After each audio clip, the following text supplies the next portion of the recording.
Okay, YouTube, we're going to break down this match just shot. Let's take a look.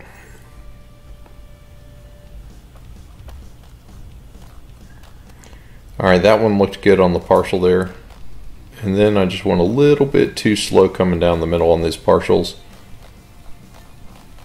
I want to pay attention to what the gun is doing in my hand. That was very flat. All these look very flat on this stage. Everything looks good. Dropped a lot of C's. I was just focused on getting to the end. Alright, so there's a strategy error on this one. Let's look at that real quick.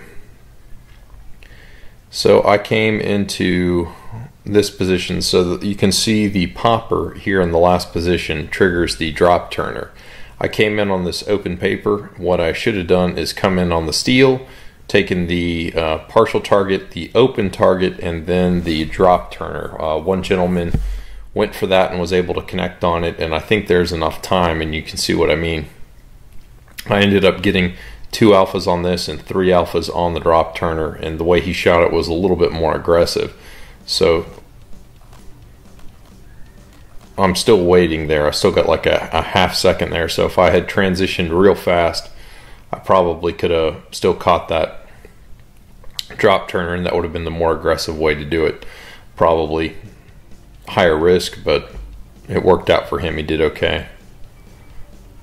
One thing I'm starting to notice, and I think I do it here. Okay, so I put this in shot coach. Alright, you see I come back to this open target. If you back it up. Alright, so here we go. I end up taking 3 shots on that, and then I come back to this open paper. When I come back to the open paper, that was a .84 transition, and I took an extra shot at a .25 on the tuxedo before I leave this position. My plan only had space in it for 1 makeup shot because it was pretty easy shooting. So that kind of threw me off, and it's going to hurt me here downstream.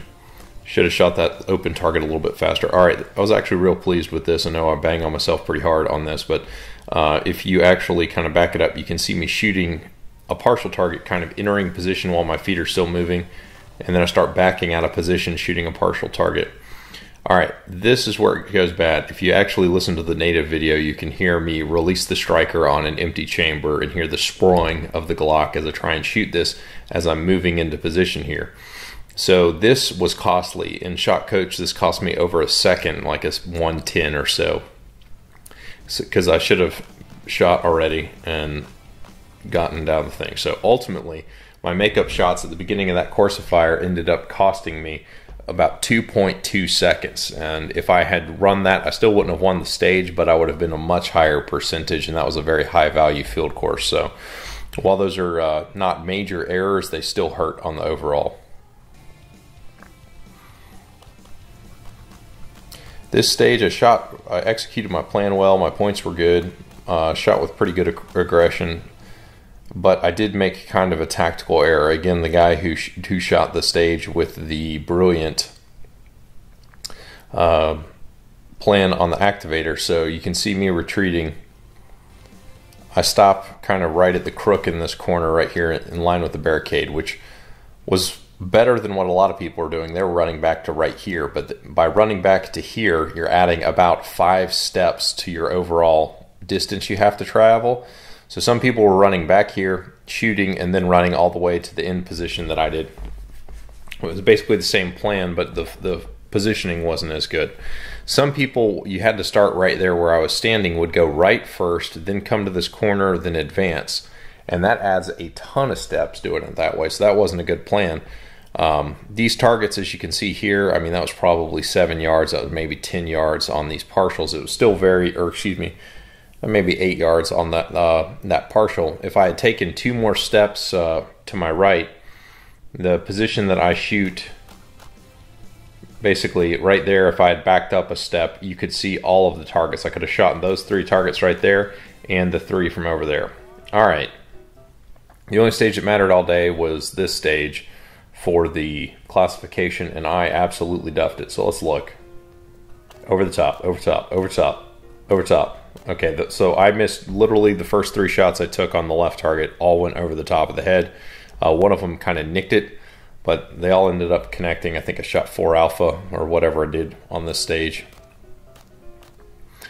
So ultimately shot a low C-class score on that, and that was awful. One thing I'm starting to notice here, and this is the last stage, if you've watched my grip video or whatever, I'm trying to figure out how to create a stance and a grip that creates a platform for recoil for the pistol. And I've been able to do that. But what I've noticed is when I make a mistake, I stop doing it. And what ends up happening is you can watch the gun bounce and my cadence slows to a crawl. If you watch my Georgia State section match video, I talk about how slowly I'm shooting everything, and it's because my grip was really slow and I was pulling the gun down out of recoil rather than letting it recoil and cleaning up the sights whatever little bit I needed to and shooting. So if you watch basically the first 3 positions I shoot, this is brilliant. This stage I was actually pretty happy with.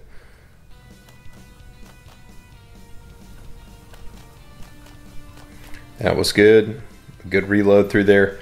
All right, that was real sporty. And just because I want to pat myself on the back, we'll watch that little bit again. I thought I foot faulted on this, but I put it in slow-mo, and I did not, because I end up breaking the shot when my right foot is down and my left foot is up. So I have one foot in the air as I'm entering the position. Doing that again. Some production guys, these low cap guys, while we're talking strategy, so they would shoot these first 5 targets as a group, and then they would stop right here and shoot these 3 targets from right here. And if you are a low cap guy, you had to come up here anyway. You could have gotten further upstream, or downstream I guess, downrange, and engaged these 3 targets from spitting distance and absolutely guaranteed alphas, and then reloaded as you did a wide transition across. Because if you look at this, so there you had to come back through this window. Okay, this is where, so that would have been the production plan I would have run if I'd shot production, although none of the production guys did. Sometimes a standing reload is okay. But if you watch, I'm transitioning onto the wrong target, and then it takes me a second. So you saw how much the gun bounced that time. When I brought the gun up and I was pointing at kind of the open target, you can't really see it on the hat cam. It's about right there. But because of how I had the video cropped, you can't quite see it. So I did not transition onto the target I was supposed to transition onto, and it just kind of took me out of there. But you can watch the gun bounce and recoil a little bit more, and the cadences is pow, pow, pow, pow, pow, about a 0.4, 0.45 cadence. And I've realized that that's what's happening is when I make a mental error, especially late in the stage, I'll start defaulting to that, like my grip stops being the rigid recoil platform and goes and becomes this like pull it down out of recoil and just take super aimed shots, over aim on everything. So I've recognized that as a hole in my game, so I'm going to work to try and fix that. But that was it. It was really cold at this match. I appreciate you guys watching. If you made it this far, fantastic. If not, I'll catch you guys on the next one. Thanks, guys.